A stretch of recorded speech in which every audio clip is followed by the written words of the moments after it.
What up, Laker Nation? You hit your boy Kareem, aka Mr. 100 Likes. How you guys doing? Wow.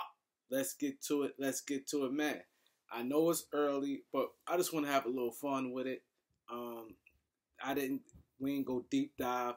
You know, in the Kareem and Elder show, we really gonna go deep dive in the Lakers. You know, we have to see how it shape up. The Lakers is preparing for a playoff game tomorrow. Technically, I really shouldn't be talking about this, but it just was just something, I had a little time and I was doing a little scouting and different things like that, and looking at the team in the future, more so this summer. And I think that the Lakers, and I did a video yesterday saying that the Lakers had the 17th and 47th pick in the draft. And as we all know, the Lakers do good in the draft, even the second round. The Lakers draft good in general. That they've been hitting. And I can't even think of a miss offhand. They just been hitting.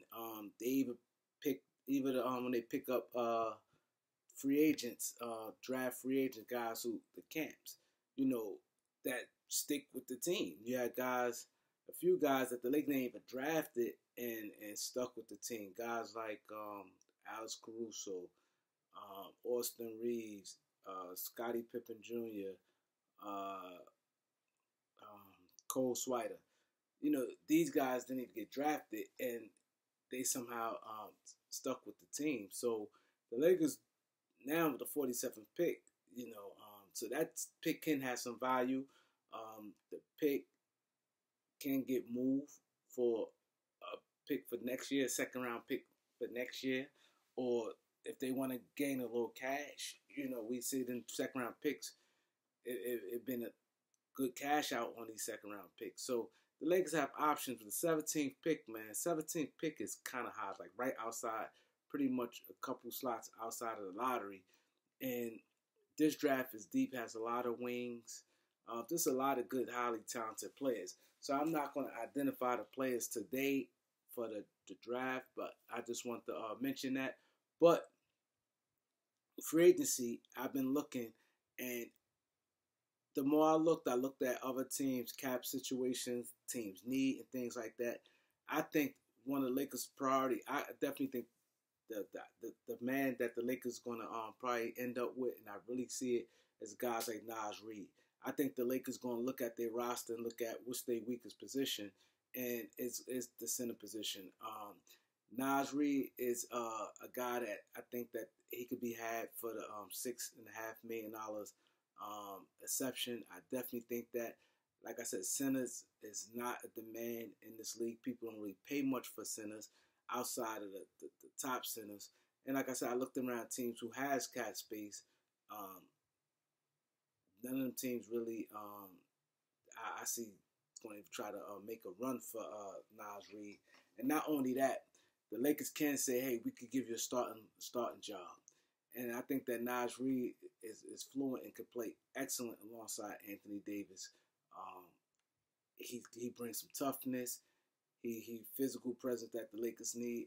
And like I said, that's the weakest position on this Laker roster, because Anthony Davis don't want to play center. And the Lakers got to start coming to the fold and be like, yo, man, we got to put somebody next to this guy, because this guy's constantly breaking down. And they can't just keep ignoring this guy. Like I said, so I definitely could see Naz Reid definitely be probably the Lakers' #1 target. I can see the Lakers getting him. I also see Seth Curry. If, let's say, the Lakers don't bring back Dennis Schroeder, Seth Curry probably definitely love to go back out to the West Coast and playing on a championship contender team. The Lakers definitely would love to have that shooting. And you could put him in D'Lo, and the D'Lo have the size where you could put them on the team together on the starting, not the starting lineup, but they could be on the court together without looking tiny. Compared to when he was in Brooklyn, him and Kyrie, super small.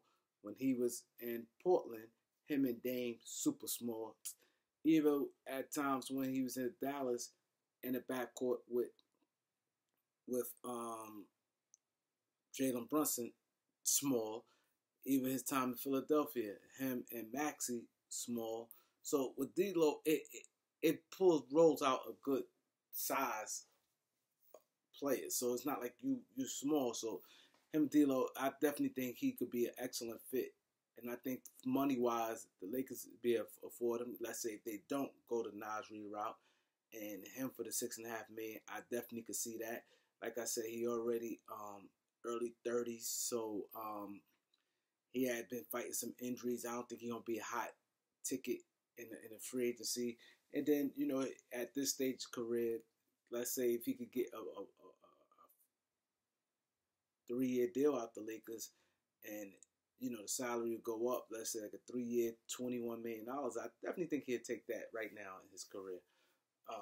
I don't know where he probably get that money from anywhere else. So I definitely see that a guy like Karis LeVert, young guy, he could score. He has some size. He 2 or 3.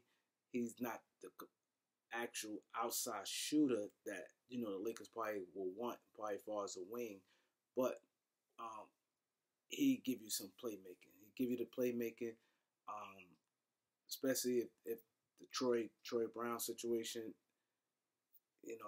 go left, or the Lakers just want to upgrade and more talent. I could see Karis LeVert possibly be a addition on the Lakers. I know the Lakers, his name was mentioned during the trade deadline for the Lakers this past February for the Lakers. So obviously some interest there. Maybe a guy like Christian Woods, I could easily see that. Like I said, the Lakers just want to have like this get some more size up front. Like I said, I don't think he's gonna break the bank. I think he probably could be around that $6.5 million range. Also, I think his stock took a major hit in Dallas. I don't really see him getting paid too much money this off season. Like I said, I could see him around about the $6.5 million exception. He could be an option. I think out of all the guys, he might be probably maybe one of the least option, maybe that I'm just talking about today. Then you got a guy like Kelly Oubre. Kelly Oubre, a wing defender. If the Lakers looking for more defense, he could play some 2 also. He could play the 2 and the 3. I definitely could see him, but I think he gonna be a little out the Lakers price range. He probably the least likely is, to be honest, because I think he gonna be out the Lakers price range. I could easily see him getting about $12 million, anywhere from 12 to 16 million this off season. So as far as trade, I'm hearing Jordan Clarkson maybe. I would love him. Him and D'Lo, they was real good friends. They was the Lakers backcourt. They had good chemistry together. But I think that would have to be, like I said, cap space. It would have to be worked out where he opts back in and they trade him along with something else for him and Malik Beasley. Maybe a 3-team trade. Malik Beasley and maybe Max Christie for Jordan Clarkson, because the Lakers wouldn't have the money to pay Jordan Clarkson, so he would pretty much opt in his contract, and maybe a 3-team trade. So that's some options right there for the Lakers. Tell me what you guys think. I just want to have some fun. It's still early. Y'all know when that time come in, Elder gonna really cook. It just breezed by me. I already done started. Had a little downtime. Looked at a couple college guys that I like. See where the Lakers go. The Lakers don't have plenty of options. I think that we all, as Laker fans, should be happy. I think they're putting themselves in position. Like I said, they could add 2 good young players in the draft. Free agency, I don't know what they're gonna do with Mo Bamba. I think Dennis Schroeder may easy get a $6.5 million deal somewhere. Easy, the way he played this year. Possibly he could come back. Lonnie Walker, I think he's gone. Bamba, like I said, he could be up in the air. Beasley, up in the air. Like I said, these playoffs can change a lot. These playoffs, the Lakers still win it. So it's hard to really tell right now. But this one to have some fun. I need you guys to like, comment, share, subscribe. Peace.